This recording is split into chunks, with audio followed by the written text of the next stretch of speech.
سوري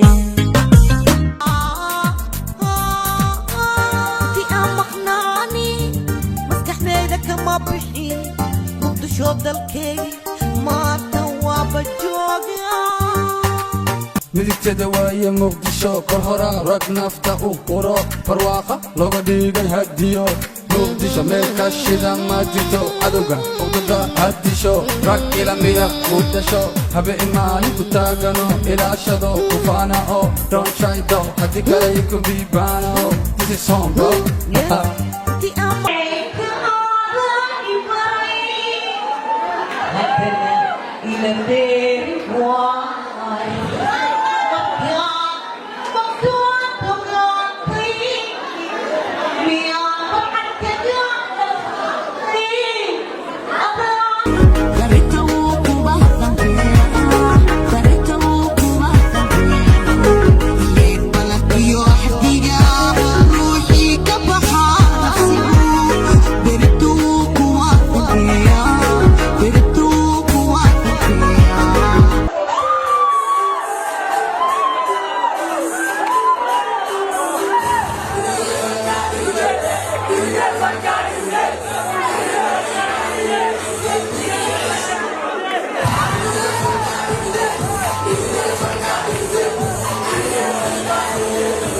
kulanti wacan oo wanaagsan daawadayaal halkani waa Som Films Production alaaba waxaan halkan aan soo gelinaa muuqaalo aad u xiiso badan oo aad idin xiiso geliya iyadoo muuqaaladaasi inta badan aan diiradda ku saarno sidii shacabkeena qalbiyadooda ay u xaaran tahay sidii biyaha oo kale aan ugu soo gudbin lahayn waxyaabo ay u xiiseeyaan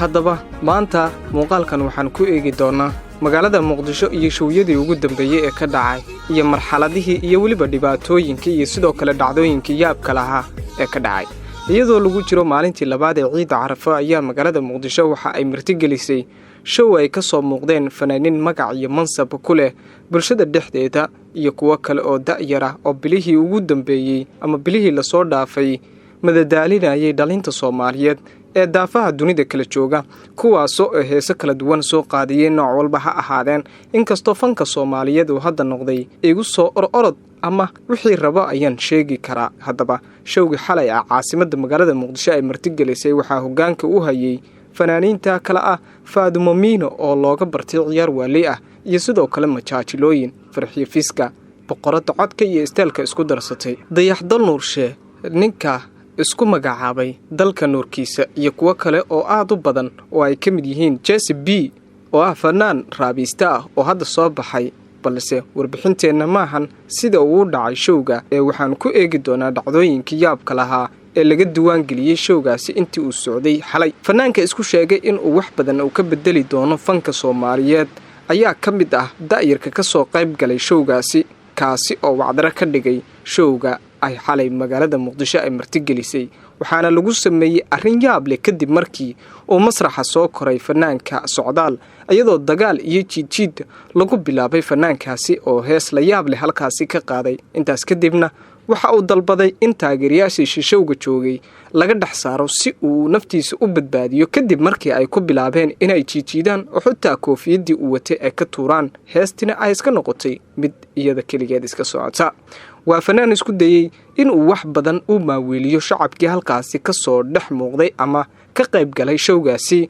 iyadoona sidoo kale ay xusud mudan tahay in fanaaniin waaweyn oo magac iyo mansab ku leh bulshada dhexdeeda iyo fankaba ay halkaasi joogeen balse showgaasi ayaa noqday mid arrin la yaab leh ay ka dhacdo kadib markii Faadumo Miino oo looga bartay heesaha xamriga iyo sidoo kale dheel la yaab leh ay halkaasi ku soo bandhigtay ciyaar aan caadi ahayn waxaana fanaankaasi ayaynu ku dhex jirnaa arrintiisa lagu dhex dilay hoolka uu showgu ka socday kadib markii ay ku soo dhoobteen taageerayaashiisa aad u badnaa waxaana lagu gaarsiiyay dhibaato fanaankaasi oo markii hore ka soo dhex baxay aaladda hadda adduunka loogu isticmaalka badan yahay gaar ahaan dhanka Soomaalida oo aad u isticmaasho aaladdaasi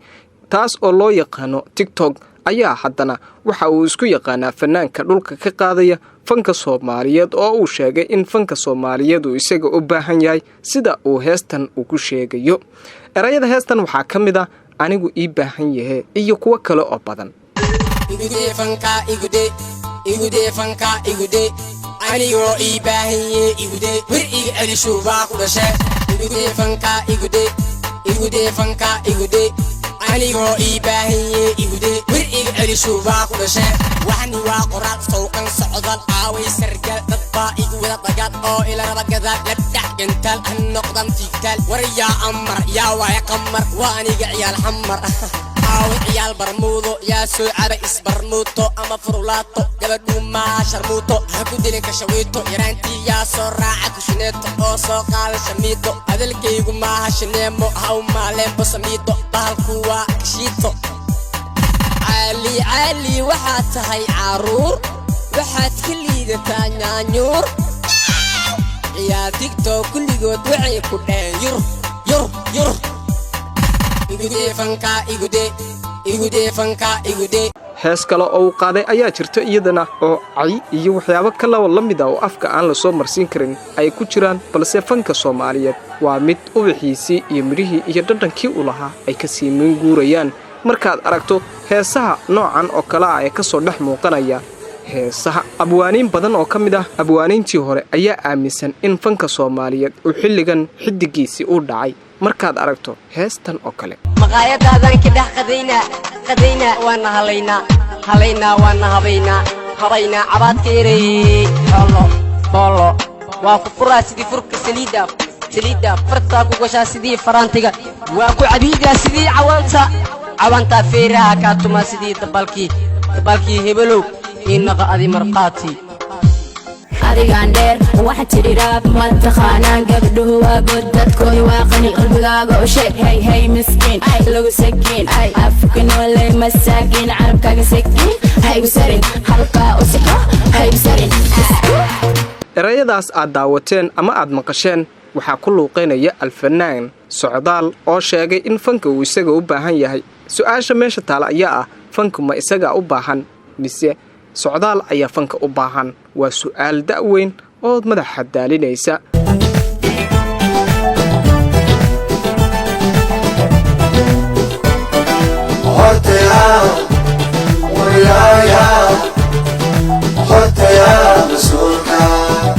fanaaniin badan oo ka mid ah fanaaniinta waaweyn ayaa aaminsan in fanaankan da'da yar uu maaweelin karo dhalinta Soomaaliyeed balse uusan maaweelin karin maskax ka weyn marka la isugu yimaado fagaaraha ama meelaha laga hadlo inta badan ay joogaan golaha miisaanka ku leh fanka Soomaaliyeed oo ay ka mid yihiin abwaaniinta Soomaaliyeed ee mugii miisaanka ku leh fanaaniintu isku wada mid maaha waxaa jira fanaaniin badan oo heesan nuxur la ku heesa oo ay qayb ka tahay Farxiyo Fiiska oo ah fanaanad aad u cod macaan isteel qurux iyo waliba anshax isku darsatay balse marka ay arintaas taagan tahay ama shooyada noocaas oo kale ay ku jirto waa xeelad kale oo waxa ay ku dhex jirtaa Muqdisho oo maaweelinaysa dhalin da'yar oo maanta fanki ka dhigtay mid cayda xitaa ay caadi ka tahay adigaan dheer waxa tiri raab ma taqaanaan gabdhuhu waa god dadkooda waa qani qalbigaaga u sheeg hey miskiin lagu sakiin afka nooley masaakiin carabkaaga sakiin haygu sarin halkaa u siko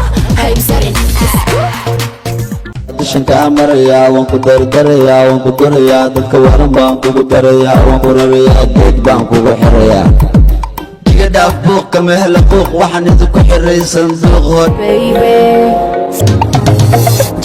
jaw adi waa lagu nacay koos waxaa timid queen of the rap hadda iska waalo ama orod ran sida qof waalan haysa khajaan ani lama tartamaya waaqwaaq koos waxaa tahay stupid